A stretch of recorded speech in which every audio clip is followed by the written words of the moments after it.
Good morning, welcome to घटना सूत्र। मैं हूँ दृष्टि जैन और आज हम करेंगे 29 जुलाई 2025 के prelims as well as mains के इंपॉर्टेंट करंट अफेयर्स जो आज के न्यूज़पेपर में इंपॉर्टेंट हैं। तो first is 3 hardcore terrorists killed in Srinagar, links to Pahalgam being probed. तो अभी क्या हुआ है, 3 टेररिस्ट्स को मारा गया है श्रीनगर में और उसको ऐसे लिंकिंग किया जा रहा है कि वो पहलगाम अटैक में मास्टरमाइंड थे। ठीक है, अभी कौन सा ऑपरेशन हुआ, कौन से एरिया में हुआ है? लिद्वास एरिया ऑफ श्रीनगर ऑन 29 जुलाई 2025। कौन से ऑपरेशन के अंदर? ऑपरेशन महादेव। किसने लॉन्च किया था? इंडियन आर्मी ने लॉन्च किया था। अब क्या है, पहलगाम अटैक के बाद हमने कौन सा लॉन्च किया था? ऑपरेशन सिंदूर। वो मई 7 से 10 के बीच में 2025 में वो cited by defence minister Rajnath Singh as an example of India zero tolerance approach. अब ऑपरेशन सिंदूर तो आप सभी को पता ही है, हमने उसमें ब्रह्मोस मिसाइल यूज़ की थी with in 96 hours of Pahalgam attack. फिर ऑपरेशन महादेव जो है वो मेजर काउंटर टेरर ऑपरेशन है initiated by Indian security personal Jammu and Kashmir के लिद्वास दारा एरिया में। फिर पहलगाम अटैक जो 22 अप्रैल 2025 को हुआ था which took place in JNK in which 26 civilians were killed. तो इसमें क्या 26 सिविलियंस की डेथ हुई थी। नेशनल सिक्योरिटी डॉक्ट्रिन एम्फेसाइज करता है zero tolerance policy towards cross border terrorism और उसको सपोर्ट करता है प्रीएम्प्टिव एंड रिटेलिएटरी ऑपरेशन से। फिर UAPA जो टेररिज्म से related unlawful activities prevention act 1967 ये गवर्न करता है legal basis for counter terrorism operations. फिर procedure to redress chemically contaminated site gets legal teeth. तो क्या है, जो अभी केमिकली कंटेमिनेटेड साइट्स है ना, उनको रिड्रेसल के लिए पहले लॉ उतना स्ट्रॉन्ग नहीं था, तो अभी लॉ को स्ट्रॉन्ग कर रहे हैं। तो यूनियन एनवायरमेंट मिनिस्ट्री ने नोटिफाई किया है environmental protection management of contaminated site rules 2025 under the environmental protection act 1986। तो एनवायरमेंटल प्रोटेक्शन एक्ट है 1986, उसके अंदर ये रूल्स को और स्ट्रेंथन किया गया है। ठीक है, कंटेमिनेटेड साइट कौन सी एरिया होती है? ऐसे एरिया जहाँ पे हजार्डियस और केमिकल वेस्ट को डंप किया जाता है हिस्टोरिकली और वो उनका ट्रीटमेंट नहीं हुआ है, जैसे landfills, dumps, spill sites, chemical waste storage, ये सब। फिर state pollution control board must submit half yearly reports on suspected contaminated sites. तो उनको हाफ ईयरली रिपोर्ट सबमिट करना है। अब सेंट्रल पॉल्यूशन कंट्रोल बोर्ड की बात की जाए तो ये नोडल एजेंसी है for pollution monitoring and contaminated site tracking के लिए। State pollution control board are statutory bodies. तो ये क्या है? स्टैट्यूटरी बॉडीज़ है जो स्टैब्लिश की गई है under water prevention and control of pollution act 1974, monitor करने के लिए, प्रिवेंट करने के लिए एंड कंट्रोल करने के लिए pollution at the state level और एनफोर्स करती है एनवायरमेंटल लॉज एंड स्टैंडर्ड्स को। वैसे ही हमने देखा EPA इन्वायरमेंटल प्रोटेक्शन एक्ट 1986, तो ये अम्ब्रेला लेजिस्लेशन है जो इनेक्ट किया गया to provide protection and improvement of environment. ठीक है, फोर्थ आते हैं the new rule aims to facilitate India's obligations under international environmental conventions. किसके अंदर? इंटरनेशनल एनवायरमेंटल कन्वेंशंस के अंदर, जैसे example Stockholm convention on POP, Basel convention, ये सब चीज़ें। ठीक है, the third topic is Kerala's golden jackal show adaptability to human dominated landscapes. तो देखो ये न्यू स्टडी है जो ये बोल रही है कि जो केरला में गोल्डन जैकल्स हैं वो अडेप्ट हो रहे ह्यूमन डोमिनेटेड लैंडस्केप्स के हिसाब से।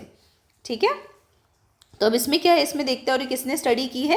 अरण्यकम नेचर फाउंडेशन ने स्टडी की है। ठीक है, अब की हाईलाइट्स क्या है कि only 2% of golden jackal sighting occurred in protected forest. तो बोले प्रोटेक्टेड फॉरेस्ट में सिर्फ 2% ऑफ द गोल्डन जैकल मिले और रिमेनिंग मिले कोकोनट ग्रूव्स में, जैसे 24%, रूरल सेटलमेंट में 10% और अर्बन सेटलमेंट में 5.6%।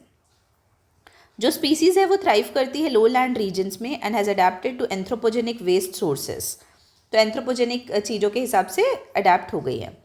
अब गोल्डन जैकल का स्टेटस क्या है? IUCN के हिसाब से ये लीस्ट कंसर्न है, लेकिन उनकी पॉपुलेशन थ्रेट में है due to hybridisation and habitat encroachment. फिर WPA की बात की जाए तो वाइल्ड लाइफ प्रोटेक्शन एक्ट एक की इन्वायरमेंटल लेजिस्लेशन है इंडिया में जो हेल्प करता है protection of wild animals, birds and plants और ये ही गवर्न करता है एस्टैब्लिशमेंट ऑफ प्रोटेक्टेड एरियाज। ठीक है, the next topic is India's first private test facility for heavy water upgrade opens. तो इंडिया की जो प्राइवेट टेस्ट फैसिलिटी है हैवी वाटर अपग्रेड के लिए वो ओपन हुई है। कहाँ पे?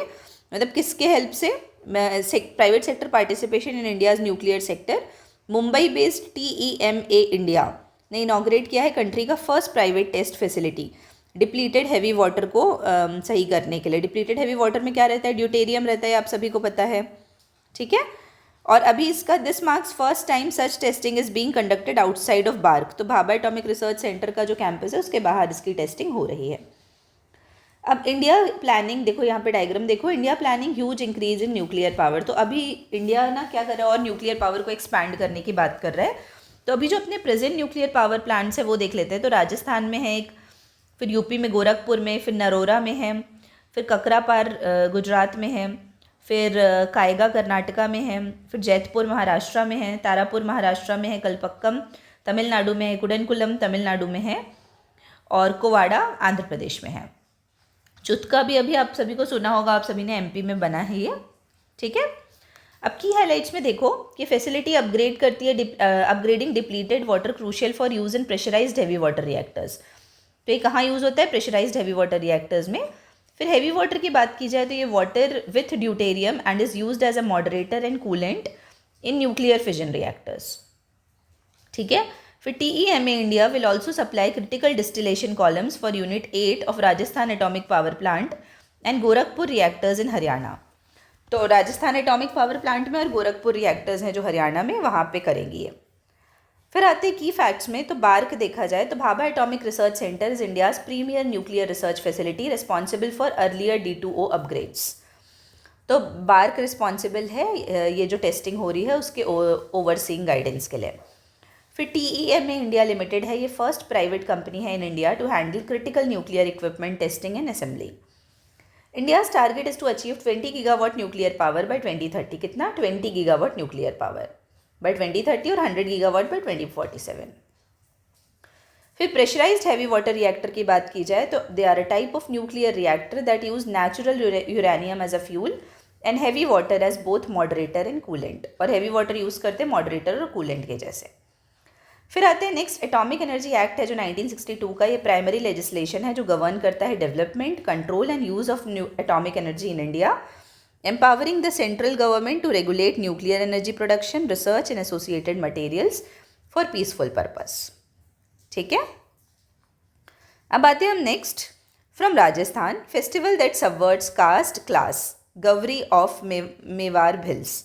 तो जो भील कम्युनिटी है मेवार की, राजस्थान की, वो एनुअली एम्बार्क करती है एक 40-day festival ritual called Gavari. तो कौन सा फेस्टिवल होता है, गवरी, जो परफॉर्म किया जाता है मानसून मंथ्स में across the villages near Udaipur.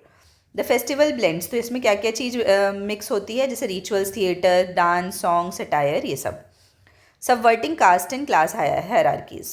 तो यहाँ पे फोटो एग्जीबिशन भी होता है at the India international centre new Delhi, curated by Aditi Mehta.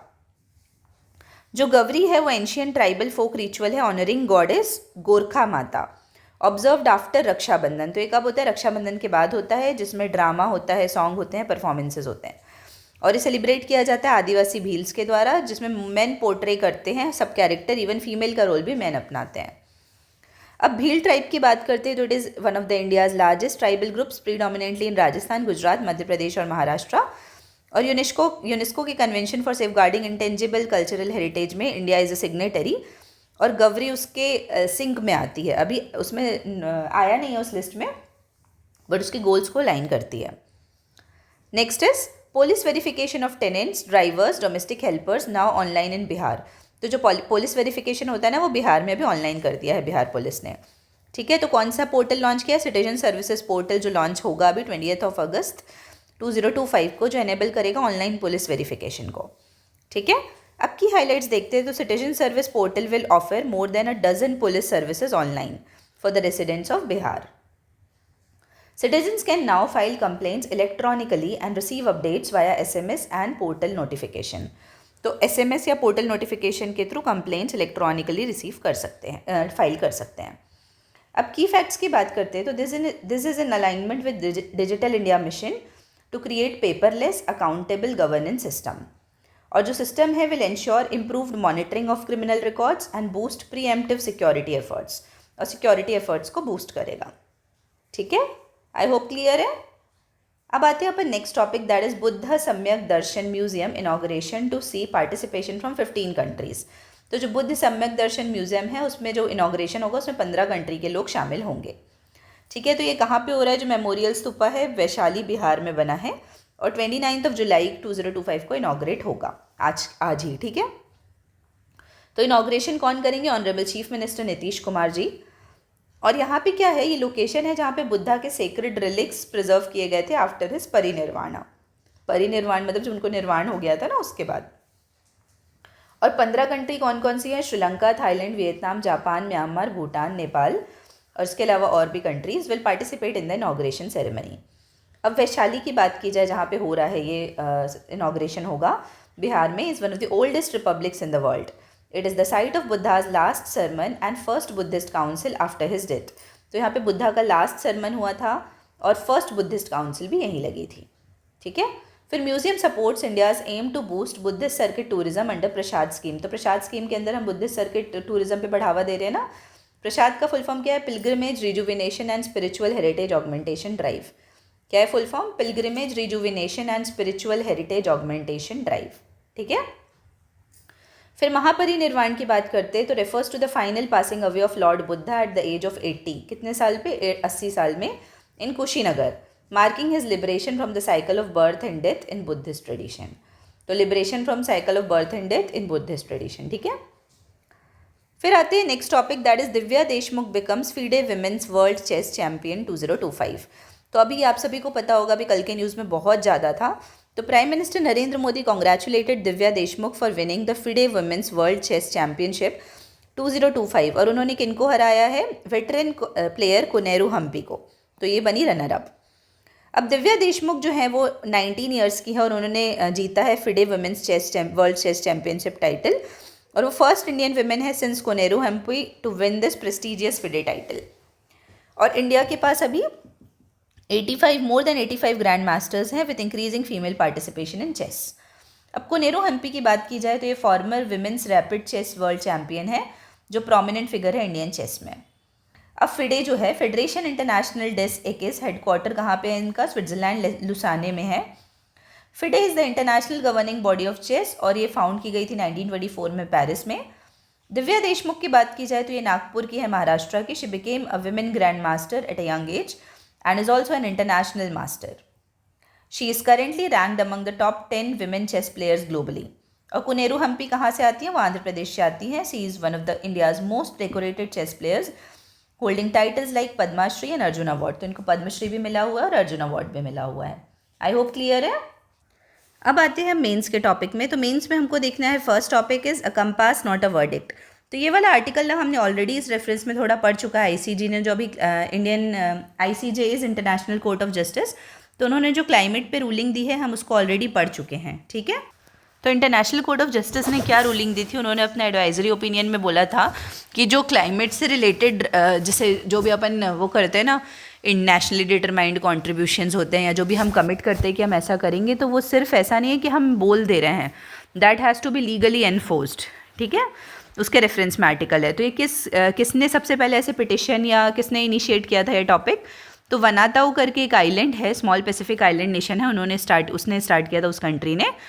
तो 2023 में it led a coalition of small states. तो बहुत सारे छोटे छोटे स्टेट्स मिलके एक आईसीजे के पास गए थे एडवाइजरी ओपिनियन के लिए थ्रू यूएन जनरल असेंबली। ठीक है। तो उन्होंने क्या क्या बोला था कि what are states legally required to do to address climate change and what are the legal consequences of failing to act. कि यदि आप उसके हिसाब से नहीं चलते हो, जो क्लाइमेट की चीज़ें हैं आपने जो बोली है कमिट करी और आप वो नहीं करते हो, तो उसके लीगल कॉन्सिक्वेंसेस क्या क्या है। तो लीगल शिफ्ट कैसे आई है आईसीजे के ओपिनियन में कि ऑल्दो वो एडवाइजरी है लेकिन उन्होंने बोला है कि climate change holds the impact, मतलब it impacts the right to life, health and housing. इसलिए हमने जो बोला है वो हमको करना है। अब इंडिया का पोजीशन क्या है कि India did not oppose the ICJ move but abstained from cosponsoring it. मतलब ऑल्दो हमने अपोज नहीं किया है बट हमने को स्पॉन्सर भी नहीं किया, मतलब we were not a leader in this. ठीक है। अब एग्जिस्टिंग एफर्ट्स, तो इंडिया के क्या एग्जिस्टिंग एफर्ट्स है कि India has committed to 50% electricity capacity from renewables by 2030 और जो एमिशन इंटेंसिटी है वो डिक्लाइन हो गई है, एफॉरेस्टेशन एक्सपैंड हुआ है, सोलर एडॉप्शन इंक्रीज हुआ है। अब पार्टिसिपेशन इन मिशन लाइफ की बात की जाए और G20 ग्रीन गोल्स इंडिकेट करते हैं कि हमारी कितनी सीरियसनेस है क्लाइमेट चेंज के को इम्प्रूव करने में। अब रेगुलेटरी वीकनेस देखते हैं तो पॉल्यूशन कंट्रोल एजेंसीज हैं are under resourced and very across state. तो जो पॉल्यूशन कंट्रोल एजेंसी है उनका अलग अलग काम है स्टेट्स के अक्रॉस। फिर एनवायरमेंटल एनफोर्समेंट रिमेन्स इनकन्सिस्टेंस और strengthening regulatory capacity is essential. Fossil fuel subsidy की बात की जाए तो ये इंपॉर्टेंट है, मतलब हम क्लीन एनर्जी देने में हेल्प कर रहे हैं लोगों को, लेकिन हमको थोड़ी सब्सिडी वाले रेफरेंस में थोड़ा और अच्छे से रीथिंक करने की ज़रूरत है। की फैक्ट्स की बात की जाए तो आईसीजे की रूलिंग है वो किससे ड्रॉ होती है? UN charter, customary international law, law of sea and human rights law से। अब इसके लिए हम और क्या अच्छा कर सकते हैं? तो India should codify climate obligations into domestic law और स्ट्रॉन्गर एनफोर्समेंट करना चाहिए, कंप्लाइंस फ्रेमवर्क लाना चाहिए। Fossil fuel subsidy must be rationalised while ensuring energy access for vulnerable groups, और इन्वेस्ट करना है हमको क्लाइमेट रेजिलिएंट इंफ्रास्ट्रक्चर में, क्लीन एनर्जी में और पब्लिक अवेयरनेस में, और अलाइन करना है अपने डोमेस्टिक एफर्ट्स को विद इंटरनेशनल एनवायरमेंटल नॉर्म्स। ठीक है, आई होप ये आर्टिकल क्लियर है। अब अपन मूव ऑन करते हैं सेकेंड आर्टिकल में। Second article is medical boundaries for Ayush practitioners. तो अभी ना एक कॉन्ट्रोवर्सी हुई थी चेस ग्रैंड मास्टर और हेप्टोलॉजिस्ट के बीच में, जिसमें आयुष प्रैक्टिशनर्स ने खुद को जब डॉक्टर बोला तो उसके ऊपर कॉन्ट्रोवर्सी हुई थी कि हम आयुष प्रैक्टिशनर्स को डॉक्टर बोल सकते हैं या नहीं, तो उसके ऊपर डिबेट हुआ। तो हिस्टोरिकल बैकग्राउंड क्या है कि डिबेट 1946 में स्टार्ट हो गया था with Bhore committee which advocated for evidence based modern medicine. तो उन्होंने बोला था हमको एविडेंस बेस्ड मॉडर्न मेडिसिन पे फोकस करना है। तो इंडियन प्रैक्टिशनर्स है वो रेजिस्ट किए, leading to formation of committee on indigenous system of medicine. अब लीगल फ्रेमवर्क की बात की जाए तो Indian medicine central council act है जो फॉर्मली रिकॉग्नाइज किया उन्होंने आयुर्वेदा, सिद्धा और यूनानी सिस्टम को। फिर national commission for Indian system of medicine act है जो 2020, उसने रिप्लेस किया अर्लियर एक्ट को और नाउ वो गवर्न करता है आयुष सिस्टम को। फ्रिक्शन क्या था, मतलब कि इशू क्या था कि can AYUSH practitioners prescribe modern medicine, can AYUSH practitioners prescribe modern medicine. फिर सेकेंड की courts have differed on interpretation, तो अलग मतलब कोर्ट का इंटरप्रिटेशन थोड़ा अलग है। Doctor Mukhtiar Chand versus state of Punjab में सुप्रीम कोर्ट ने बोला है कि constitutional validity of allowing AYUSH practitioners to prescribe modern medicine under specific state orders, तो बोला है कि कर सकते हैं। फिर पब्लिक हेल्थ रिस्क है, जैसे widespread practice of modern procedures by AYUSH practitioners specially in rural areas raises concern about patient safety. तो क्या होता है कि बहुत बार ना जब आयुर्वेदिक डॉक्टर्स ऐसे मॉडर्न मेडिसिन पे जब मेडिसिन देना स्टार्ट करते हैं तो बहुत बार उनको उतना एक्सपीरियंस नहीं होता ना, उसमें पेशेंट सेफ्टी का दिक्कत आता है। अब की फैक्ट्स में क्या है कि जैसे आयुष का फुल फॉर्म आपको पता है, आयुर्वेदा, यूनानी, सिद्धा, योगा और होम्योपैथी।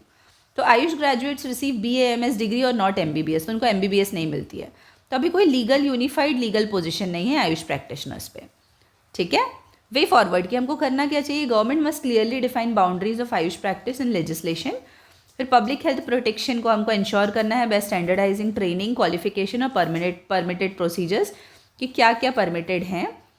फिर एनकरेज करना है कोलैबोरेशन नॉट सब्सटीट्यूशन के, मतलब आयुष प्लस MBBS वाले कोलैबोरेट कर सकें, और evidence based integration of Ayush system पे काम करना है। ठीक है, आई होप ये क्लियर है। अब अपन शाम को मिलेंगे इससे रिलेटेड करंट अफेयर्स के prelims as well as mains के इंपॉर्टेंट क्वेश्चंस को लेके। तब तक के लिए आप सभी को बहुत बहुत धन्यवाद and all the very best. Thank you.